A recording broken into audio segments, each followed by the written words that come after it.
So one of the things that we've been emphasizing is that we must be careful of what we think. Say that back to me. Say, I have to be careful of what I think. My outer life, you don't have to repeat that. My outer life is a direct reflection of my inward thinking. Scripture says in Proverbs 23:7, so a man thinketh in his heart, so is he. So you are no greater outwardly than you are inwardly in regards to your thinking. That if you're going to see or be successful outwardly, you have to make sure your thought life is consistent with what you are literally expecting. The message that stood out to me the most was about disciplining your child. As a first-time father, I have a 2-year-old son, and I strongly believe that our kids are our future. And as a coach of track and field, I work with kids every day, and you can see those who have been disciplined and those who haven't been disciplined. So I just try my best to make sure I raise my child in the best way to make sure that he has a bright and successful future. So what stood out today most about the message was when the pastor was talking about wisdom and how to take that in, and how basically who we don't listen to, the people that God sends in our life to give us advice, that we basically shun off.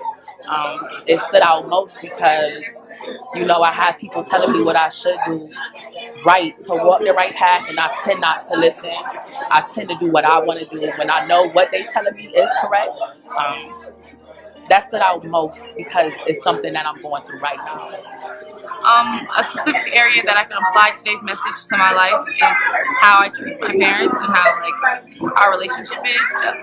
Honoring your parents is a big part of it, and honoring so you won't dishonor them was what I kind of took away from it. So I think the way that I can apply it to my life is understanding that what I do isn't just for them, but it's for me because I represent them. An area in my life that I can really apply this to is school, because it's my main focus, as it should be.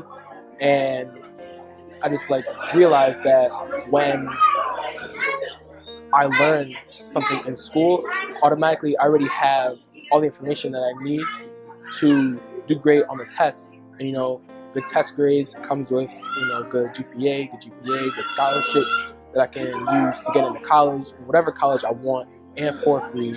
And that's the main focus that I have right now. So that's how I'm applying that to my life.